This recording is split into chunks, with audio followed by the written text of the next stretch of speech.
La, en la clase pasada habíamos iniciado la sesión de comunicación celular. Sin embargo, voy a tener que hacer un paréntesis porque se nos olvidó cubrir peroxisomas.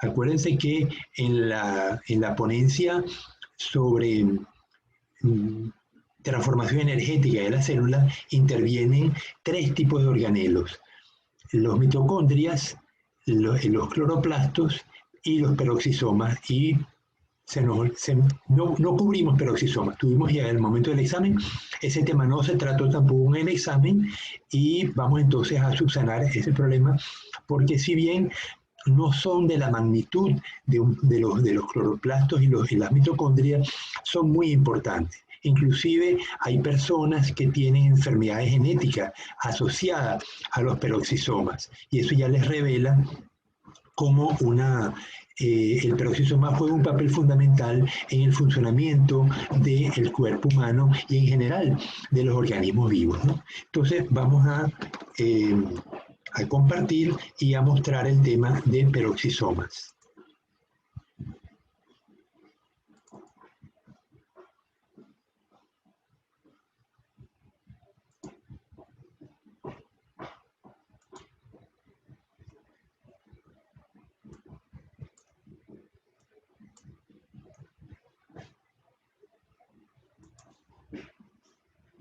Entró María José.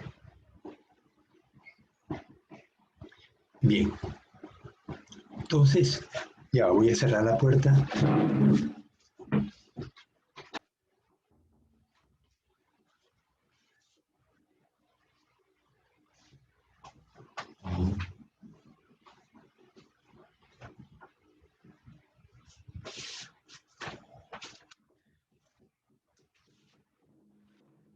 Si oye un martilleo, es que en mi casa están haciendo obra.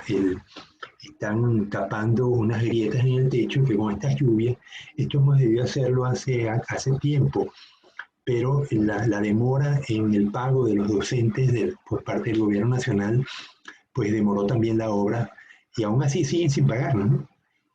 Solamente los profesores de planta, los profesores titulares cobraron, los contratados no hemos cobrado todavía el mes del sueldo de diciembre.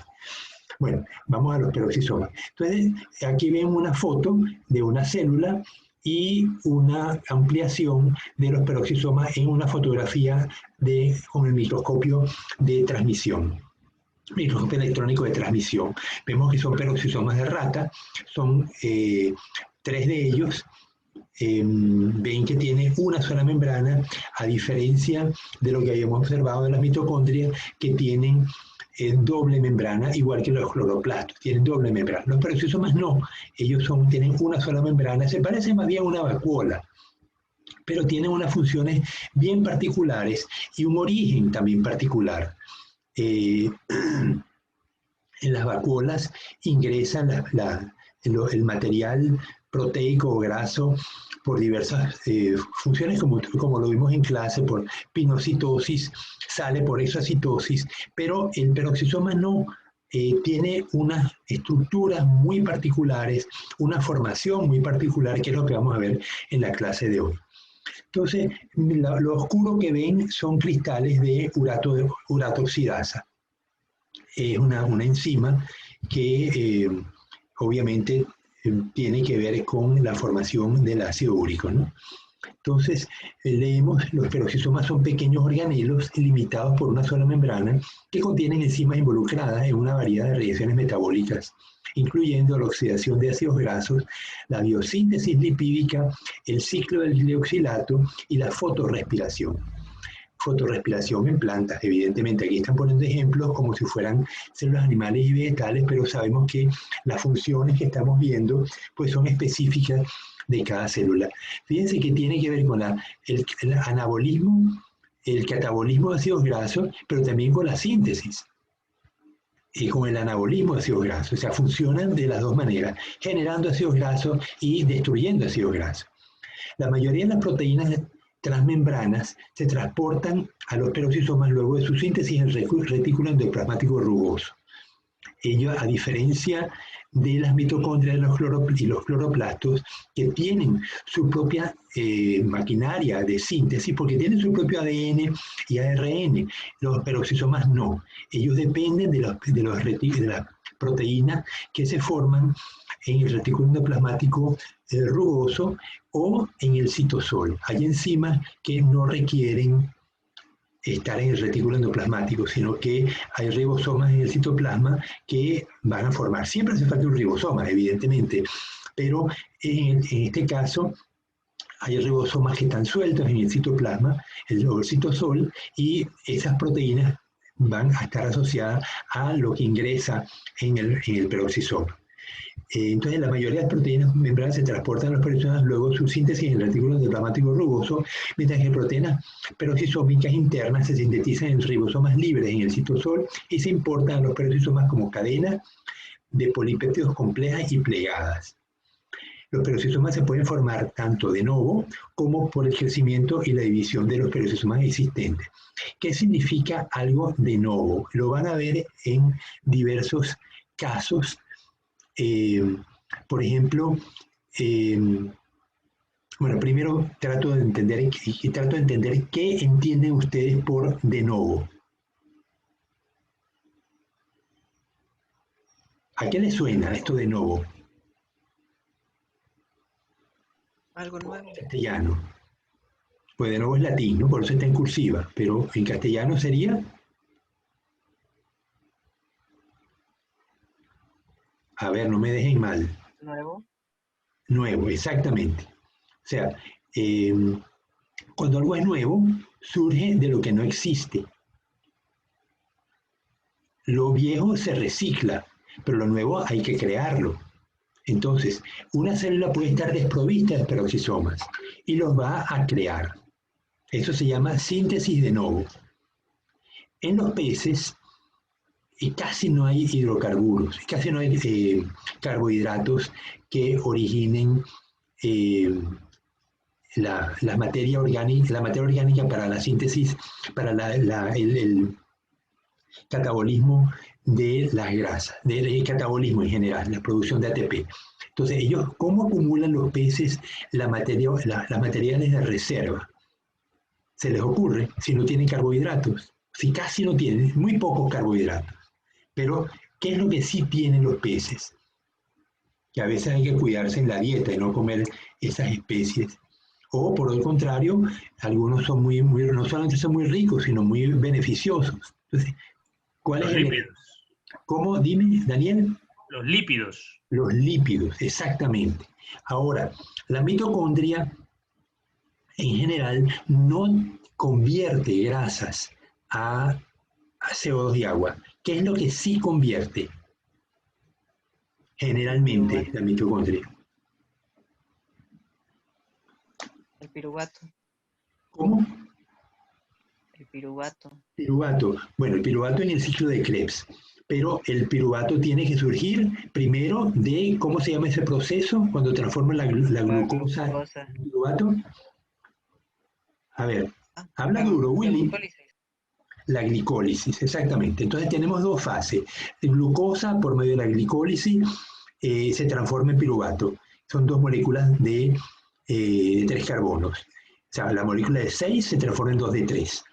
Es decir, durante la respiración anaeróbica, no, por esa vía, para formar piruvato, no se forma CO2, simplemente se transforman los enlaces de la glucosa, se transforman en enlaces menos energizados y se forman 2 ATP al menos. Esa fue una de las preguntas del examen, por cierto.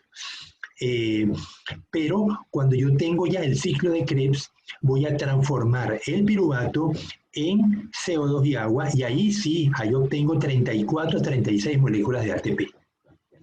Entonces, la oxidación completa de la materia orgánica ocurre a nivel del ciclo de Krebs y requiere glucosa. Entonces, como en los peces no hay glucosa casi, ¿qué tienen que hacer los peces? Formarla. Entonces, toman las grasas o toman las proteínas y generan de nuevo la glucosa. Y esa glucosa pasa a la mitocondria, se oxida y produce el ATP que se requiere.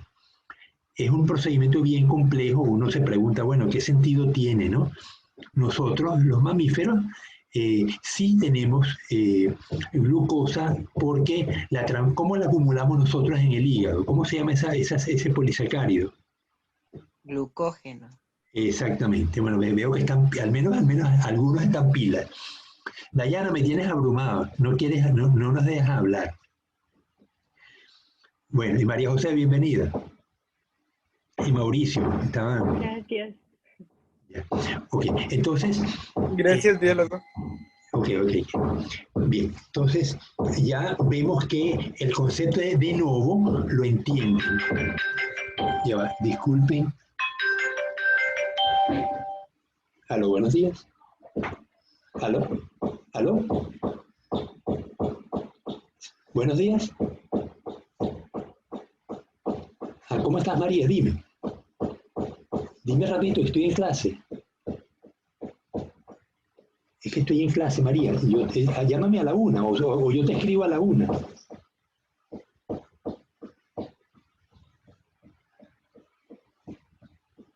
Todavía nada. Esta semana, me dijeron que esta semana.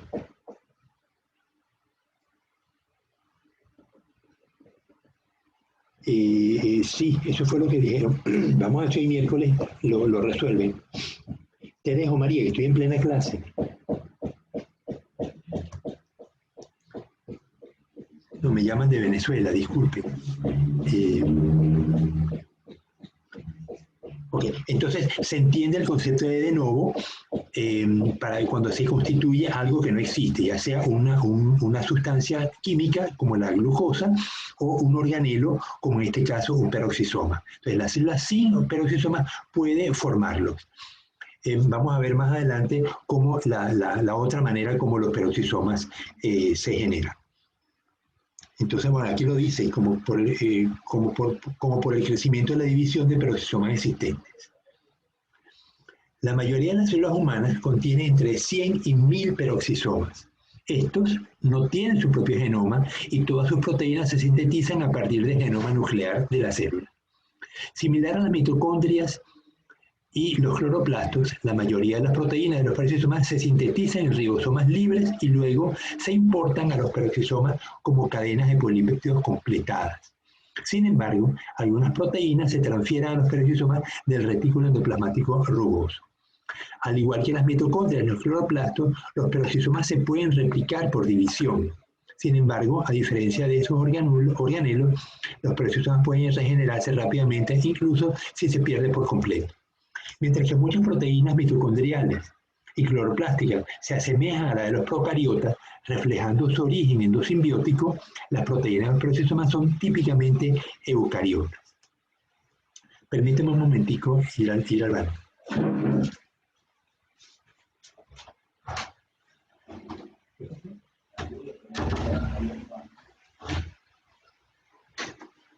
Ay, ya tú sabes, ¿y cómo? Yo le hubieran hecho eso cuando yo les dije, ya esto que es la computadora, porque ellos tuvieron una guardia, porque ustedes dijeron eso. Yo voy a montar y yo lo voy a pasar. Claro.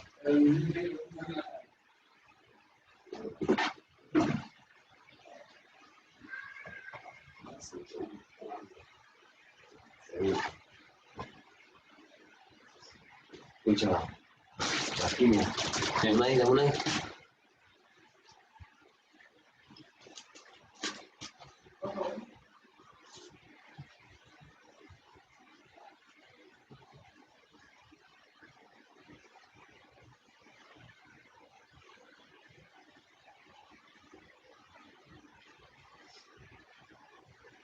No. ¿Qué? ¿A dónde tú vas, Juan, ahorita? De un plato, ¿verdad? ¿Vas a salir?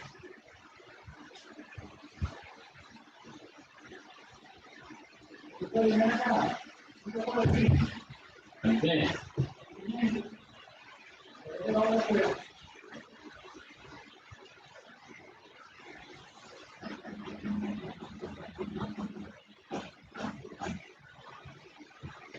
Para una cosa encima de la La canción. Ya el Facebook, no está viendo que el mío no se puede ver. No se le ve el aroma ese. Estamos en clase. Y vas a salir de allá. Estamos en toda la clase de vida. Por eso me encerré para no me fastidiara, pero ya veo. ¿Dónde vas, hermano?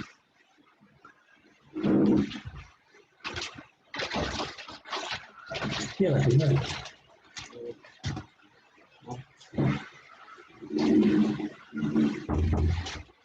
Bueno, disculpen, pero está cayendo una lluvia intensa en mi casa y por la casa de ustedes quizás también.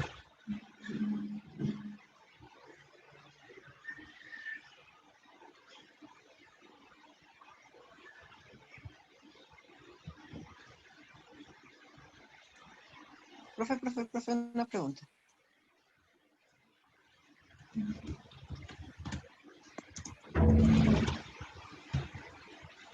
Profe.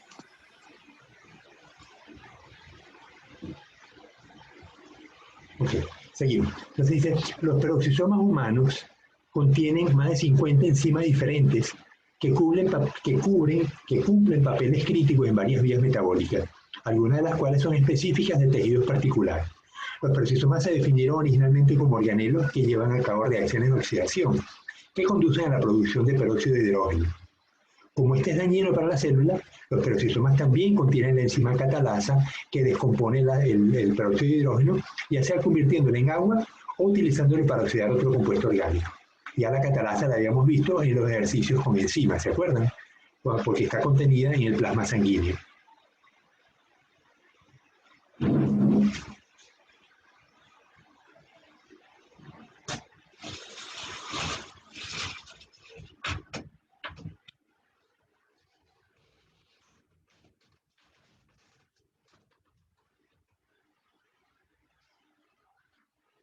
La ventana, a ver si se oye, pues está lloviendo bastante fuerte. Una variedad de sustratos se descomponen por tales reacciones oxidativas en los peroxisomas, incluyendo ácido úrico, aminoácidos, purinas, metanol y ácidos grasos. La oxidación de los ácidos grasos es un ejemplo, ya que proporciona una fuente importante de energía metabólica. En las células animales, los ácidos grasos se oxidan tanto en peroxisomas como en las mitocondrias. Pero en las levaduras y las plantas, la oxidación de ácidos grasos se limita solo a los peroxisomas. Además de proporcionar un compartimiento para las reacciones de oxidación, los peroxisomas están involucrados en la biosíntesis de lípidos, ya lo habíamos mencionado, particularmente en cadenas carbonadas grandes. En las células animales, el colesterol y el dolicol se sintetizan tanto en peroxisomas como en el retículo endoplasmático rugoso. Disculpen, es una traducción En el hígado, los peroxisomas también participan en la síntesis de ácidos biliares que se derivan del colesterol. Además, los peroxisomas contienen enzimas necesarias para la síntesis de plasmalógenos, una familia de fosfolípidos en la que una de las cadenas de hidrocarburos se unen al glicerol por un enlace éter en lugar de éster. Los plasmalógenos son componentes de la membrana importantes en algunos tejidos, particularmente el corazón y el cerebro, aunque están ausentes en otros tejidos. ¿Se acuerdan que la diferencia entre las arqueas y las bacterias, o una de las diferencias entre arqueas y bacterias, es la naturaleza de los fosfolípidos, ¿eh? En el caso de las arqueas tienen enlaces éter, en el caso de los procariotes tienen enlaces éster. Los peroxisomas desempeñan dos papeles particularmente importantes en las plantas. Primero, en las semillas son responsables de la conversión de ácidos grasos almacenados en carbohidratos, que es fundamental para proporcionar energía y materias primas para el crecimiento de la planta que recién germina. En segundo lugar, los peroxisomas en las hojas funcionan coordinadamente con cloroplastos para metabolizar un producto secundario del ciclo de Calvin, a través del cual el CO se convierte en carbohidratos durante la fotosíntesis. Entonces, vemos que los peroxisomas cumplen funciones complementarias tanto a las mitocondrias como a los cloroplastos. Ahora, ¿por qué se llaman peroxisomas? Evidentemente viene de la palabra peróxido. Los peroxisomas, en parte de su funcionamiento, producen peróxido de hidrógeno. Y luego este es convertido en agua, como mencionaba anteriormente, o se usa para oxidar materia orgánica. Pero la producción de peróxido de hidrógeno es una propiedad del peroxisoma y por eso se denomina con ese nombre. Vamos a ver el ejemplo de esas reacciones al final de las diapositivas. Profe, entonces la función de los peroxisomas depende de las proteínas que contengan dentro de ellos. Bueno, claro, porque esas proteínas son enzimas. Y las enzimas tú sabes que son específicas. Yo lo que me imagino es que cuando hay una función determinada, la célula produce las enzimas que se requieren y se acumulan en el peroxisoma. Pero si ese sustrato no está disponible, la célula no las produce. Yo me imagino que es a través de un mecanismo de regulación alostérica. Cuando algo está en exceso, se deja de producir. Cuando algo está en déficit, empieza a producirse. Solo que en este caso, el sitio de la acción no es el citoplasma, sino es el peroxisoma.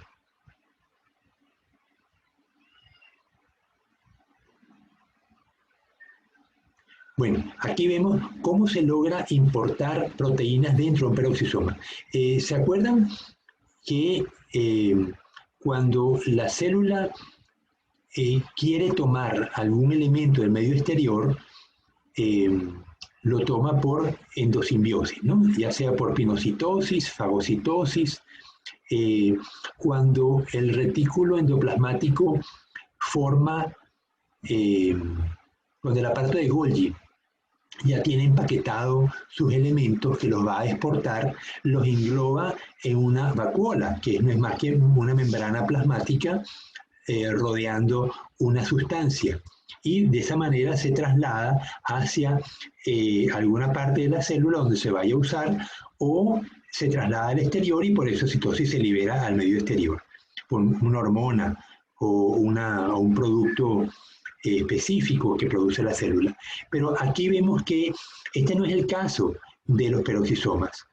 La proteína va a ser incorporada dentro del peroxisoma por un poro específico que vamos a ver cómo se forma. Dice, las proteínas destinadas a la matriz del peroxisoma, en este caso un ejemplo, pusieron la PTS1, que no sé qué significa, pero la P debe ser proteína, es reconocida por un receptor citosólico que se llama PEX5. Son componentes que actúan dentro del peroxisoma y son de naturaleza proteica, ¿no? Entonces el PEX5 reconoce la proteína, la carga y se une a un complejo de acoplamiento que está formado por varios PEX, el 13, el 14 y el 17, los cuales constituyen un poro por donde va a penetrar la proteína junto con el PEX5. Entonces, el PEX5 y el P14 forman un poro en la membrana y la proteína se traslada dentro del peroxisoma, mientras que el conductor PEX5 se recicla al citosol. O sea, tenemos dos poros, uno por donde entra el PEX5 cargando la proteína y otro por donde sale el PEX5 y se recicla. Entonces, de esta manera tan curiosa, tenemos la incorporación de proteína al el interior del peroxisoma. Pero veo que también es una manera como pudiera la célula captar. Lo habíamos visto en la membrana celular, cómo funcionaba la membrana celular, solo que captando aminoácidos, no tanto proteínas. ¿Se recuerdan cuando estábamos viendo cómo funcionan, quiénes penetran dentro? De hecho, fue uno de los ejercicios que ustedes hicieron, cómo penetran moléculas orgánicas dentro de la célula a través de la membrana plasmática. Algunos entran por poros, como las aquaporinas, otros entran libremente, sobre todo cuando son solubles en grasas que atraviesan la membrana, tales como los esteroides,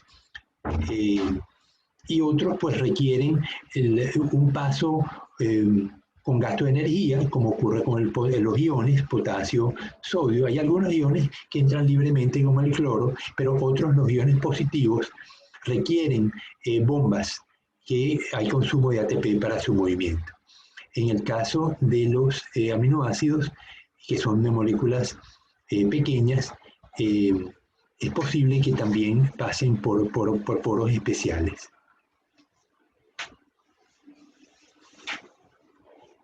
¿Cómo se forma un peroxisoma de novo? O sea, aquí vemos que el retículo endoplasmático rugoso sintetiza los PECs, que lo estamos viendo en colores, ¿no? Entonces tenemos, eso se forman dos vacuolas, que es típico del retículo endoplasmático rugoso. Las vacuolas B1 y B2 se funden y forman un peroxisoma. Ya vimos cómo el proceso de importación de las proteínas, lo vimos hace unos segundos, cómo a través del PEX5 se traslada, etcétera, ¿no? Pero lo importante es que aquí el retículo endoplasmático rugoso forma estas proteínas, estas vacuolas, que su fusión pues forma el peroxisoma. Pero algo importante, ¿se acuerdan de los COP1 y COP2 que ustedes mencionaron en su trabajo? Brian, ¿te acuerdas de los COP1, COP2? ¿Cómo, profe? ¿Se acuerdan en el trabajo que ustedes hicieron de se constituye el movimiento entre el retículo endoplasmático rugoso y el aparato de Golgi? Ustedes hablaban de que había una producción de proteínas que se le pegaba un capuchoncito, que lo llamaban COP1 o COP2. ¿Recuerdan? Cuando iba del retículo endoplasmático al aparato de Golgi, se le pegaba el COP, creo que el COP2.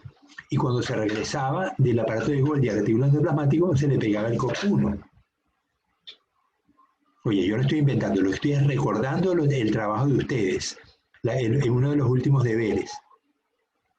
Daniel, ¿te acuerdas? Estaba repasándolo un poco, sí.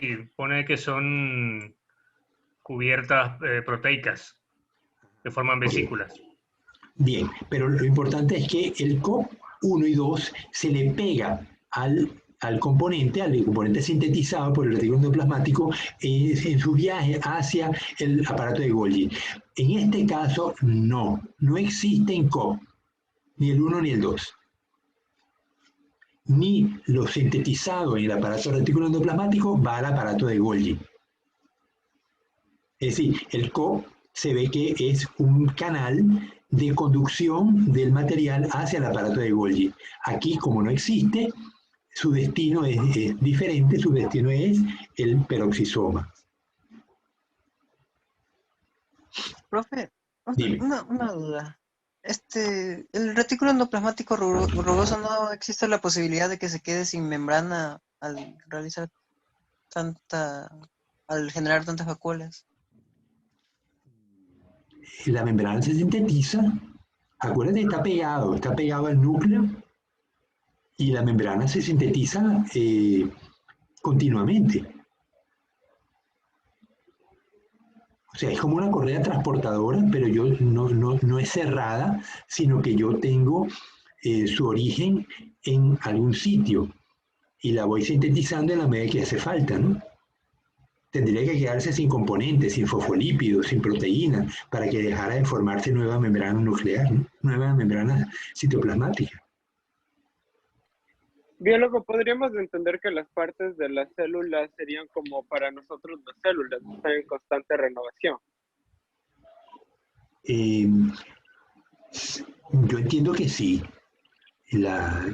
La materia orgánica está en continuo movimiento. Por una parte se degrada, por otra parte se forma. pero lo que no cambia son los átomos. Acuérdate de la primera ley de la termodinámica, bueno, se habla de energía, pero en el caso de la ley de la conservación de la materia solamente se transforma, no podemos destruirla, a no ser que la convirtamos en energía, pero para eso hace falta unos procesos especiales como la bomba atómica, por ejemplo, o elevar a velocidades muy cercanas a la velocidad de la luz. Pero en general, en los procesos normales fisiológicos, los átomos permanecen en su naturaleza como tales, ¿no? Y simplemente se van formando compuestos, se unen a otros átomos formando distintos compuestos. Lo importante es que pareciera que la célula se está renovando continuamente. El último tema que vamos a ver en esta materia se llama apoptosis, que es la destrucción celular.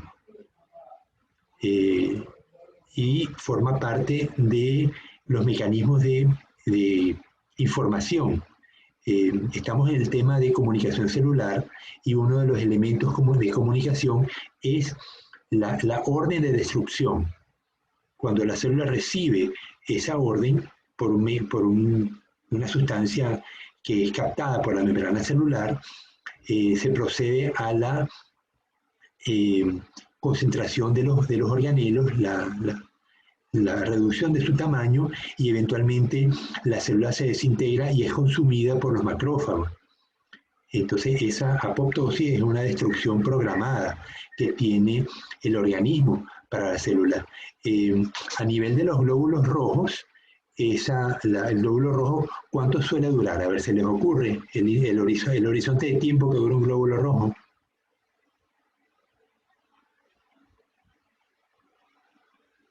¿Meses, años, días, horas?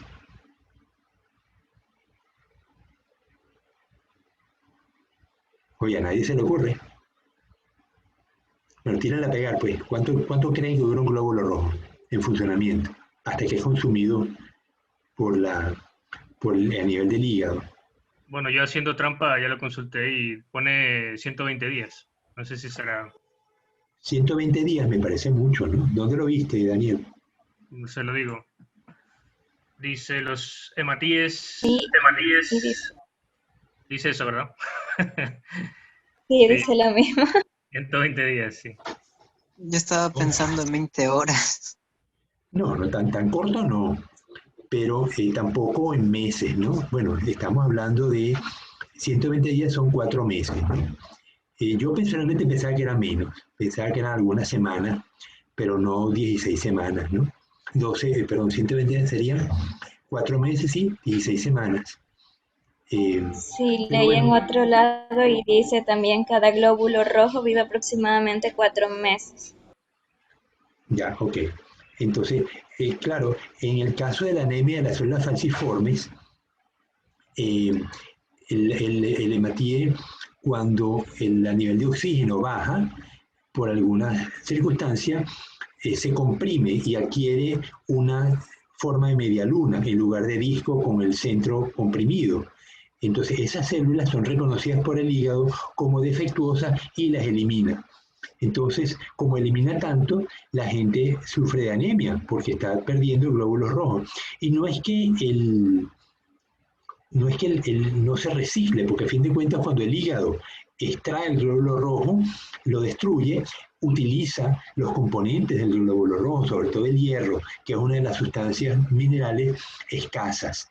Entonces el hierro se recicla y tiene que ser utilizado nuevamente por la médula ósea y por otros órganos donde se forman glóbulos rojos. Pero, dime, Willy. ¿Esa eliminación del hígado de los glóbulos rojos la realizan los peroxisomas o no? No. La realizan la verdad que no conozco el detalle, Willy, pero no, el peroxisoma... bueno. Lo que pasa es que el macrófago tiene que englobar al glóbulo rojo. Alguien tiene que comérselo primero.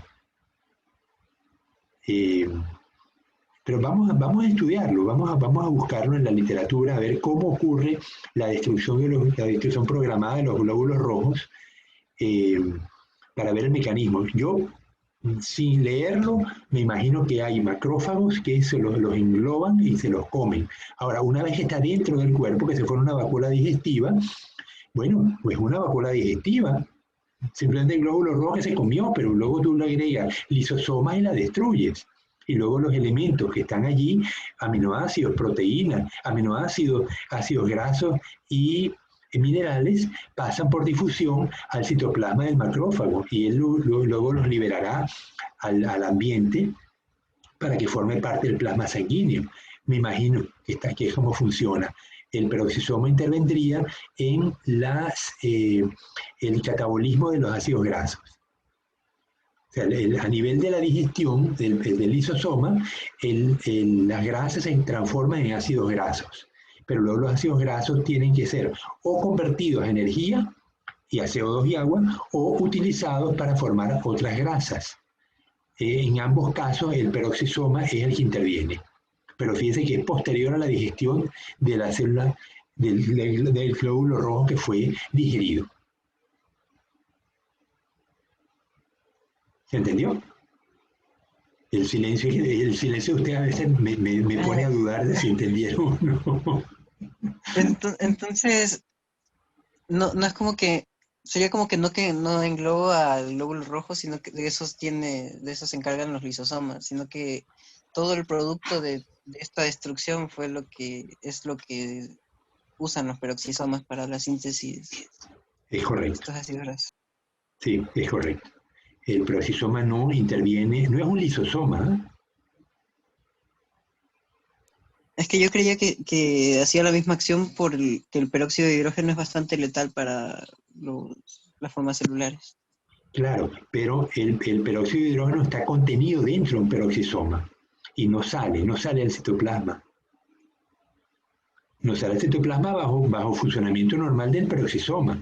Pero vamos a ver que estas proteínas que estamos viendo acá de colores, los PECs, P14, P7, P5, como proteína al fin, puede mutar. El gen que la produce puede mutar y generar una enfermedad genética.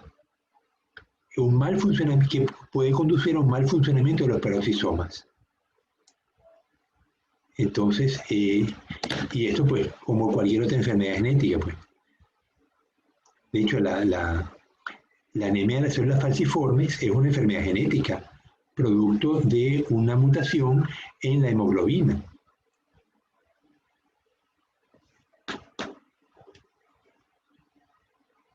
Bueno, aquí vemos cómo los peroxisomas también pueden formarse por división simple, igualito que las mitocondrias o los cloroplastos.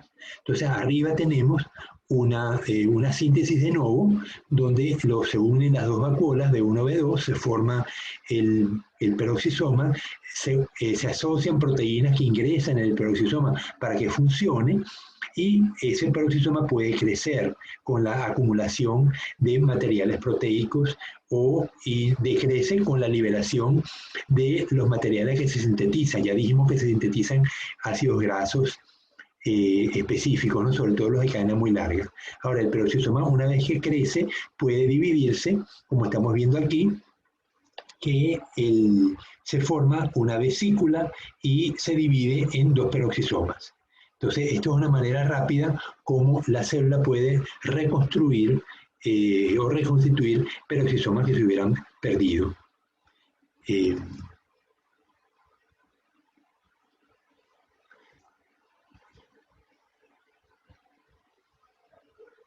Ok, entonces... ¿De dónde salen esas proteínas de color azul? Son sintetizadas por el retículo endoplasmático, por una parte, o sintetizadas a nivel del citoplasma. Eso es lo que decíamos antes, ¿no? Que hay dos orígenes. Vamos a retroceder.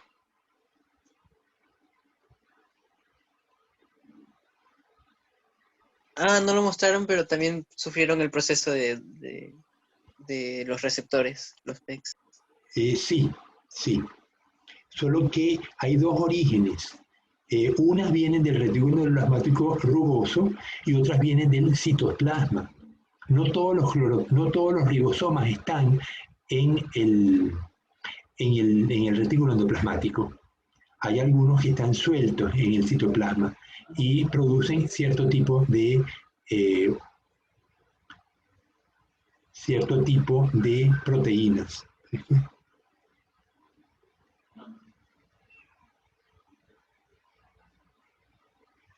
Dice, la mayoría son y todas las proteínas a partir del genoma nuclear. Similar a las mitocondrias, la mayoría de las proteínas de los peroxisomas se sintetizan en ribosomas libres y luego se importan a los peroxisomas como cadenas de polipéptidos completadas. Sin embargo, algunas proteínas se transfieren a los peroxisomas del retículo endoplasmático rugoso. O sea, tenemos dos fuentes de proteínas que ingresan a los peroxisomas.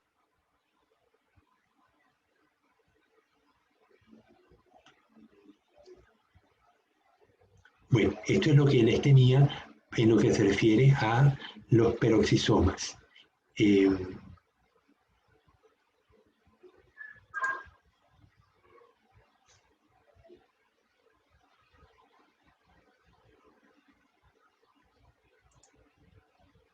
Tenía un mensaje.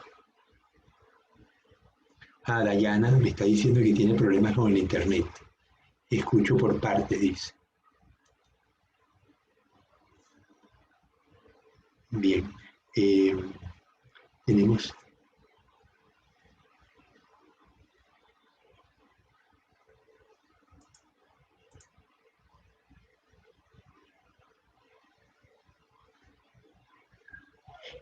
la tarea, ¿han podido avanzar en ella?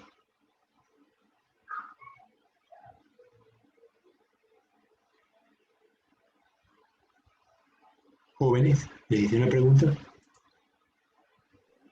Yo aún no, biólogo, la verdad. Ok. Bien, pero tienen material. Yo tampoco. Ok, pero tienen el Audecir, que en castellano tiene bastante material. También van a poder contener... Acuérdense que es relativamente simple, ¿no? ¿Cuáles son los órganos que producen hormonas?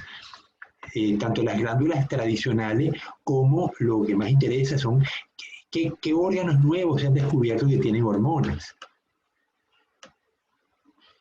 Y en particular nos interesa estudiar la hipófisis como hormona, como glándula fundamental de control del funcionamiento del organismo humano.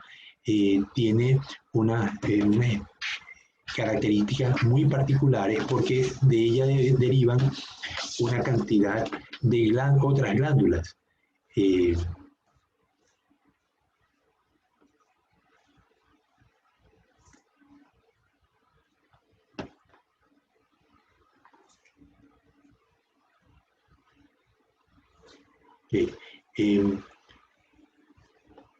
Les quería, habíamos visto que los conductos, las señales en las células podían ser de distinta naturaleza. Algunas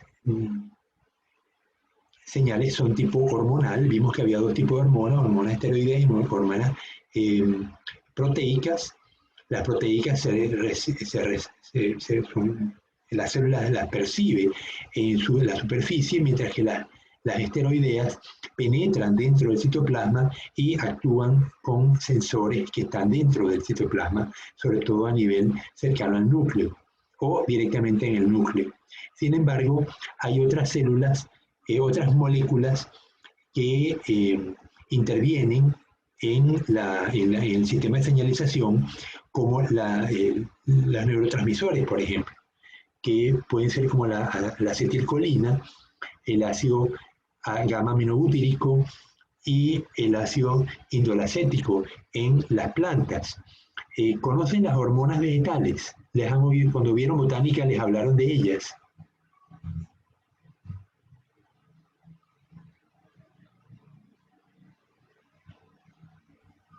Yo no recuerdo haber escuchado.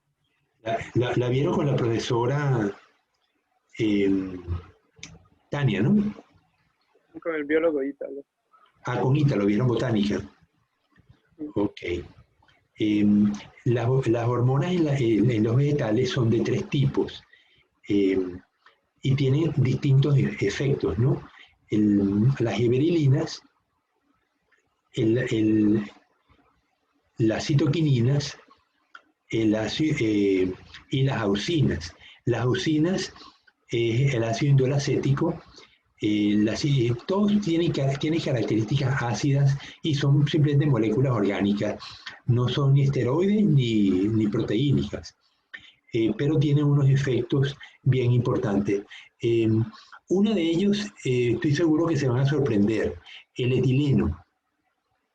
El etileno se llama la hormona de la fructificación. Cuando tengo un racimo de plátanos, un racimo de guineos verdes, ¿qué les ha dicho sus padres para madurarlos, para acelerar la maduración?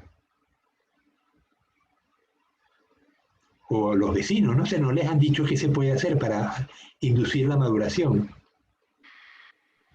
Que los cubra con periódico, pero eso recuerdo que me dicen en la papaya o alguna otra fruta. Ya, cualquier fruta que la cubran con periódico o con papel de aluminio o simplemente con una funda plástica. Ahora, ¿qué es lo que están haciendo al cubrirla? Hay el etileno. ¿Saben lo que es el etileno? El etileno no es el hidrocarburo que tiene doble enlace. Que tiene eteno o etileno. El etileno tiene doble enlace, CH2, CH2. Exactamente. El polietileno es el plástico, ¿verdad? Pero el etileno como gas funciona como hormona. Y es la hormona de la maduración. Entonces, cuando tú cubres con periódico cualquier fruta, o con plástico o con papel de aluminio, lo que estás es concentrando el etileno que normalmente va a producir la célula y lo que va a hacer es aumentar la concentración de la hormona y van a madurar más rápidamente. Y para acelerar más el proceso, su mamá nunca les dijo que agregaran carburo de calcio. El carburo de calcio. Eso sí, no, eso sí, no. Yo me acuerdo del periódico también, pero no, del carburo no. Ya, es que si tú agarrabas el racimo de plátanos y lo envolvías en un periódico o en una funda plástica y le echabas unas piedritas de carburo, el carburo de calcio forma etileno. Él reacciona con el agua y forma etileno, que es lo que usan los mineros en las minas. Ahora usan baterías, pero durante muchísimos años los mineros tenían unas lamparitas que usaban en el casco. A lo mejor lo han visto hasta en películas.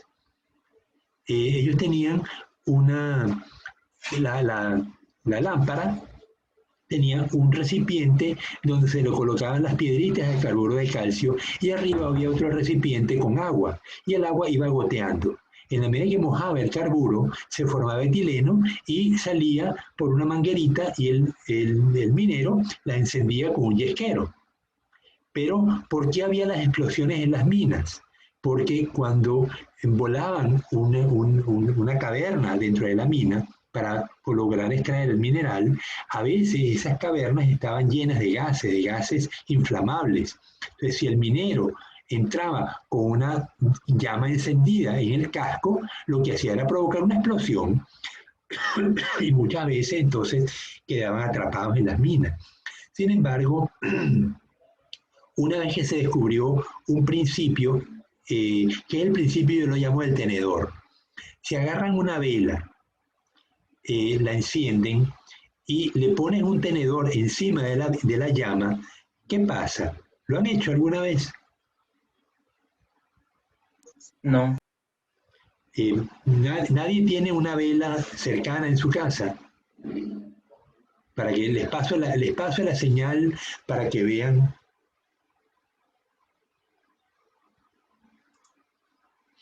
Si alguien tiene una vela en su casa y la puede encender, y un tenedor, por supuesto, les paso la señal para que puedan transmitir y veamos todos qué sucede cuando le pones un tenedor encima de la llama.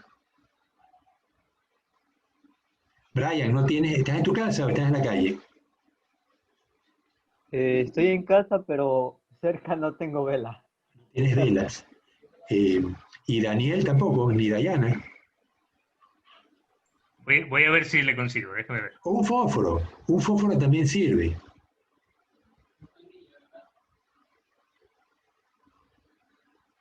¿Tiene fósforo, Dayana? Ah, no, Dayana es la que tiene problemas con el internet. No, fósforo no tengo. Lo que necesito es rápidamente, enciendan un fósforo, pongan un tenedor encima y vean qué pasa con la llama. Ya traje, tengo el tenedor y tengo la velita. Ok, entonces te paso la comunicación para que tú puedas transmitir la imagen. Ya, listo. Cuando quieras. Pero tienes que encender la cámara. Hola. Oye, no tienes las mariposas. Ok, listo. Pon el tenedor encima. ¿Qué tan cerca ahí será? No, pero no la apagues. Fíjese que desaparece la llama. Bueno, desaparece no completamente, ¿no? Sí, ajá. Pero se reduce bastante. Yo esperaba que se desapareciera completamente, ¿no? Dale más arriba, ponlo más arriba. Ok, ¿qué sucede? ¿Por qué la llama abajo sí y arriba no? ¿Qué es lo que evita el tenedor? El tenedor se calienta. Ok, pero para encender la vela fue necesario darle energía de activación. Eso lo lograste con el fósforo. El fósforo estaba apagado. Tú cuando lo pasaste por la caja de fósforo, lo que hiciste fue aumentar la temperatura violentamente. Al rozar el fósforo, se encendió la cerilla. La energía de activación la diste con el calor que se generó cuando pasaste la cerilla por el borde de la caja de fósforo. Una vez que tenías encendido, la energía de activación de la llama del fósforo activó la cera. La cera es también un polímero y empezó a quemarse. Pero, ¿qué hace el tenedor? Le tumba la energía de activación y hace que, aunque los gases inflamables están disponibles, no tienen suficiente energía y por eso se apaga. La vela se apaga. Se apaga encima del tenedor, debajo sigue encendida, ¿no? Entonces, eso mismo hicieron los mineros, le colocaron al foco con la llama encendida del etileno, le colocaron una mallita. Y la mallita impedía que los gases externos, aunque hubiera gases inflamables en la caverna, no se iban a incendiar y se evitaban las explosiones. Es el mismo principio que nos demostró María José con el tenedor. Bueno, ya podemos parar la transmisión, María José. Ok, entonces lo importante es que el etileno funciona, aunque es un gas y lo usamos para muchas cosas, entre ellas para producir plástico, formando el polímero, el polietileno, también funciona como hormona. Las hormonas vegetales habíamos dicho que son diversas. Unas son las citoquininas, las giberilinas y las auxinas. Las auxinas son las que hacen que los tallos se volteen. Cuando yo tengo una planta y la pongo al lado de una ventana, o la tengo dentro de mi cuarto y el sol entra por un lado, ¿qué va a ocurrir con la planta? Cuando sigue creciendo, ¿se inclina hacia la ventana o no lo hace? Sí, hacia donde está el sol. Se orienta hacia la ventana, hacia donde le da la luz. Eso se logra porque la luz destruye las auxinas. Las auxinas son producidas en la punta del tallo y ellas responden a la luz destruyéndose, pero del otro lado del tallo, del lado que no le da la luz, la auxina sigue en su concentración normal como es producida por el meristema apical, o la puntita de la rama, y eso hace que las células aceleren su crecimiento. Porque es una hormona de crecimiento. Entonces, al acelerar más de un lado que del otro, el tallo se inclina hacia la fuente de luz. ¿Se dan cuenta de cómo funciona? Ok, lo importante es que estamos usando hormonas que no son ni esteroides ni proteicas, sino que son ácidos. Son ácidos indolacéticos. Tiene un grupo indol. El grupo indol es muy parecido al que tiene una de las bases nitrogenadas. Las bases nitrogenadas son adenina, timina, citosina y guanina. La adenina es una base nitrogenada larga, la guanina es corta, ¿verdad? Bien.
Les quería mencionar, hay una cantidad de sustancias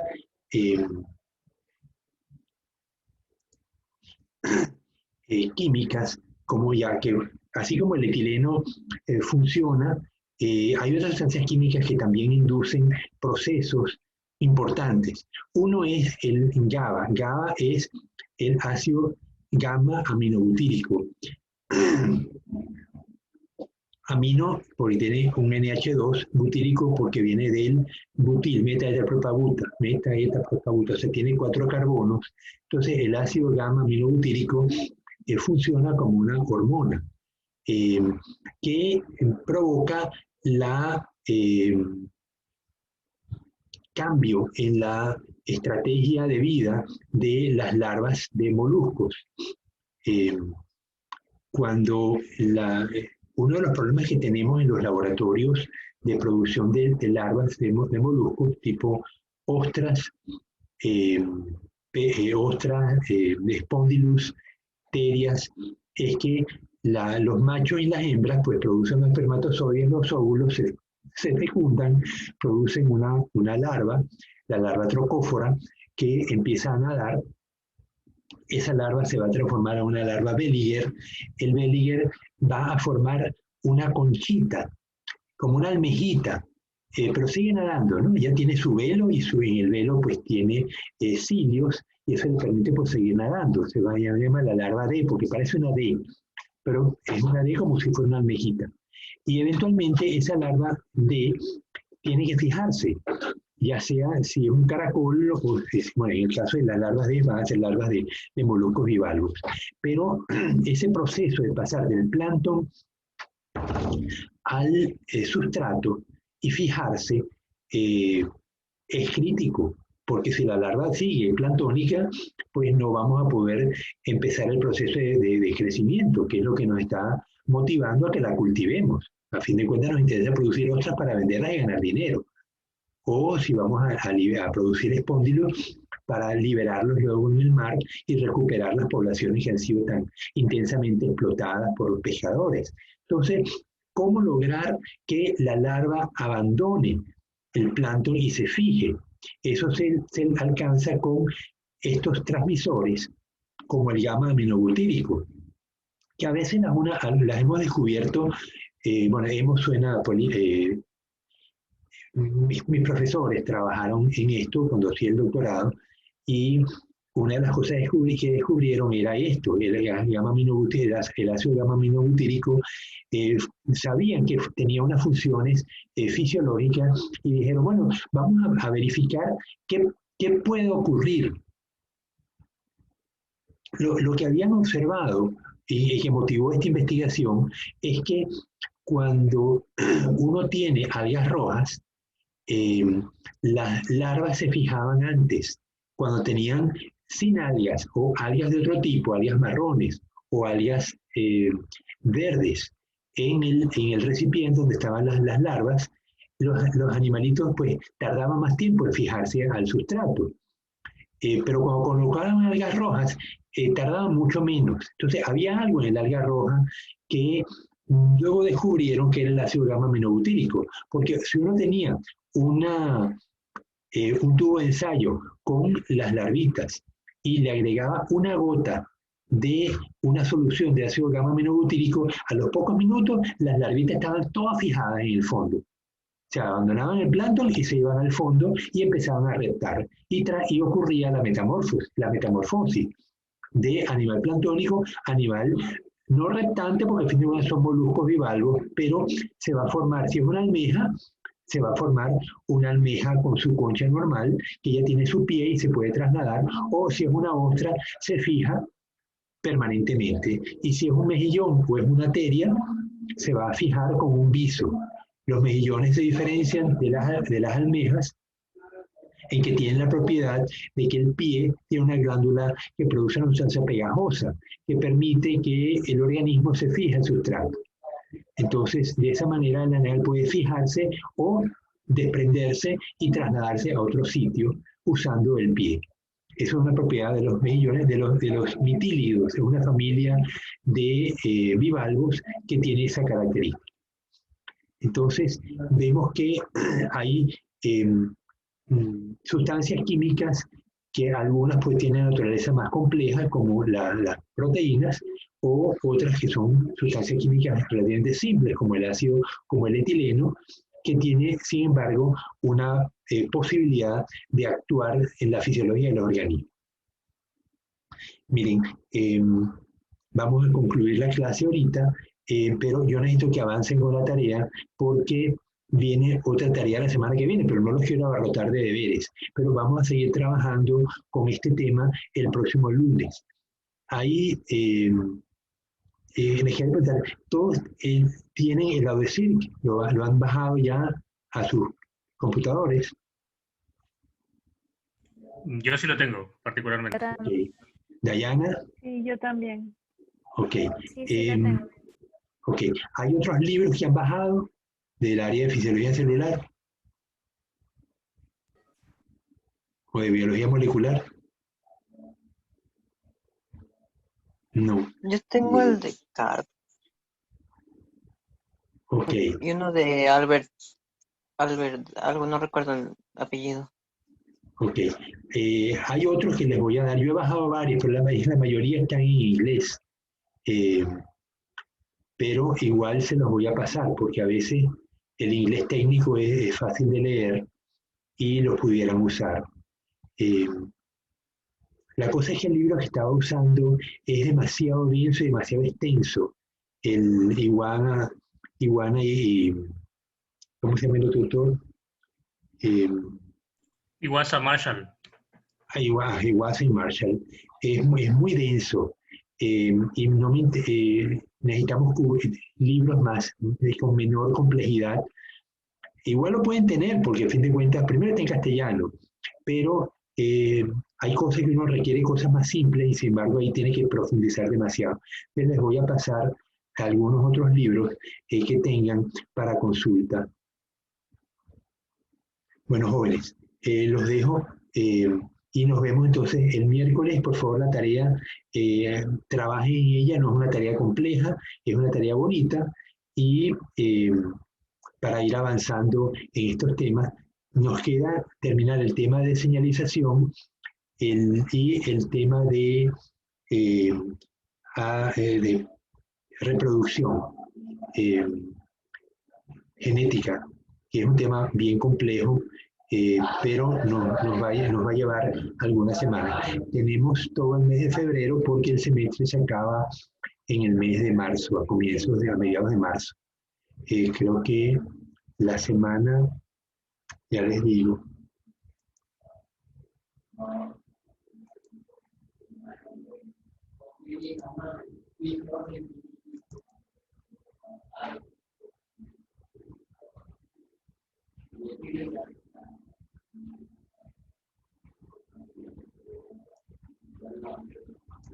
Biólogo, me parece que es la semana previa al 15. ¿es la semana previa? El 15. Al 15 de marzo. Ajá. Sí, de marzo. Ya, Y el 15 y es la semana de ¿cómo se llama? De recuperaciones. La semana del 15 Ahí es la nos semana de vemos. recuperación. Mentira.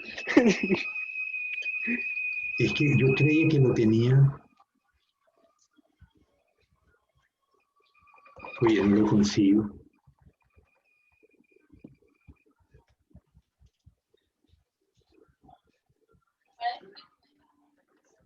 Bueno, no, ya Mauricio lo dijo, no hace falta, ¿no? Lo importante es saber que para mediados de marzo ya estamos terminando, o sea que nos queda todo el tema de genética, lo vamos a abordar en la semana, durante el mes de febrero, y vamos a dedicar enero entonces a la parte de señalización. O sea, nos quedan las clases del lunes y el 25 y el 27. Bueno, jóvenes, entonces nos vemos el día lunes 25. Está bien bonito el pajarito, el picaflor, ¿cómo le llama? Colibrí, ¿no? ¿Lo llama Mauricio? Sí, esto es bueno, yo creo que es un colibrí. Este lo saqué de Santo Domingo. Ya. En el jardín de mis papis. Bien bonito el pajarito. Bueno, hasta el lunes entonces. Chao, doctor. Pues.